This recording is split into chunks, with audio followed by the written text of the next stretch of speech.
Bonjour à tous, bienvenue dans notre compte-rendu matinal. Nous sommes le lundi 21 juillet et la saison des résultats va commencer à battre son plein et sans doute allons-nous assister à un peu plus de nervosité, un peu plus de volatilité sur les marchés. Alors ces derniers, on l'a vu vendredi, clairement ont patiné, ils se sont tout simplement arrêtés comme si la séance de vendredi n'avait pas existé. Alors commençons tout de suite par notre CAC 40 et l'on voit que le CAC 40 a gagné 0,01%.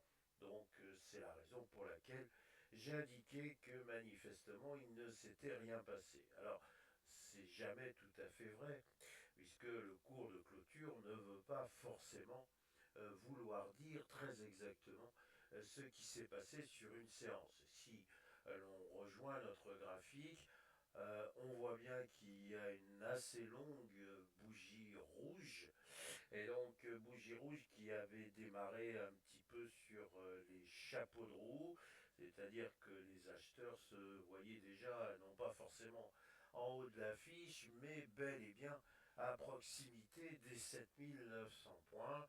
Et les vendeurs leur ont sans doute répété qu'il ne fallait jamais aller trop vite en besogne et que pour l'instant, il y avait encore quand même quelques problèmes sur le terrain, notamment géopolitique, avec toujours cette question des droits de douane.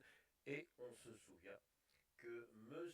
Trump a fixé au 1er août, c'est-à-dire dans quelques jours, la date fatidique pour qu'il y ait un accord sur les taxes douanières. Et force est de constater que pour le moment, il ne se passe pas grand-chose et donc il peut y avoir une certaine tension qui, là, dans les quelques jours qui viennent, se met en place si on n'arrive pas à trouver une solution qui pourrait être considérée comme équitable pour les deux parties. Alors en ce lundi, il n'y aura pas grand-chose à se mettre sous la dent, mais en revanche, tout au long de la semaine, il va y avoir cette fois des résultats d'entreprises que l'on va qualifier de phares. On pense en France notamment à BNP ou encore LVMH ou encore Dassault Systèmes. Bref, la liste n'est pas exhaustive. Alors si maintenant je vous emmène du côté du S&P 500, donc on vient de traverser l'Atlantique, et qu'est-ce que l'on constate?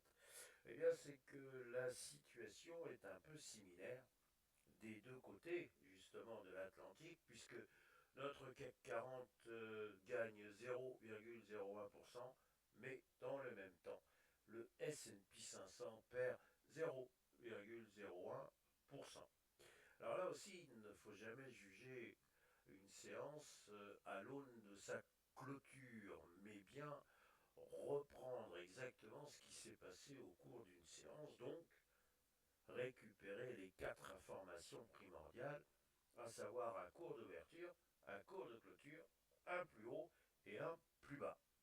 Et si on cherche le plus haut, eh bien on constate que le S&P 500 s'est maintenant totalement habitué à enchaîner les records historiques, puisque il a marqué un plus haut historique à 6315,61.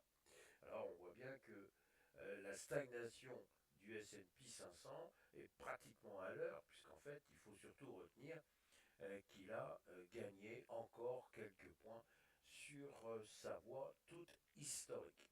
Mais j'ai titré On patine, pourquoi? Parce qu'encore une fois, et là cette fois je deviens vraiment un radoteur patenté, puisque je vous rappelle que nous sommes toujours dans la zone des 6300 points, qu'on a extrêmement de mal à s'en extraire, et que le ressort que j'ai déjà décrit, eh bien il continue. Alors bien sûr, il y a une toute petite envolée, mais rien de bien signifiant, et donc nous sommes toujours dans cette hypothèse où le fameux ressort peut se débloquer d'un seul coup et dans un sens comme dans l'autre. Alors maintenant, il semble de plus en plus clair que c'est effectivement les résultats d'entreprise qui vont permettre de déterminer une tendance.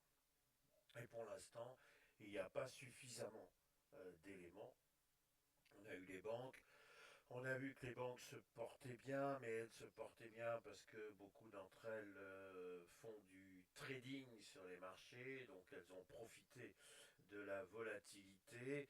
Mais est-ce que véritablement elles sont le reflet de la croissance américaine? Ce n'est pas encore tout à fait certain.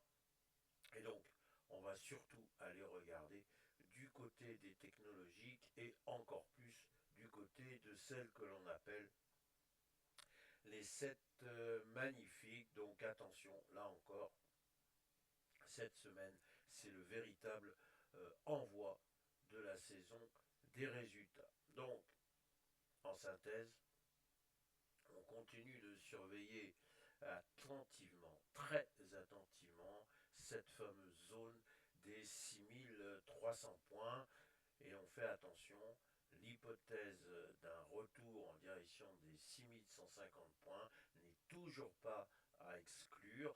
À force d'accumuler des records historiques, il va bien falloir à un moment ou à un autre songer à une pause. Notre synthèse à nous, c'est de continuer à quand même faire attention. Nous ne sommes pas acheteurs, nous ne sommes pas vendeurs, nous attendons, comme le restant du marché, quelque chose de signifiant, une étincelle, bref, un vrai prétexte qui soit baissier ou haussier pour cette fois s'enfermer dans une conviction. Voilà mes quelques réflexions du jour. Je n'ai plus qu'à vous souhaiter une excellente séance, une excellente semaine et vous redire la joie que j'ai de voir des petits pouces ou des commentaires. Merci.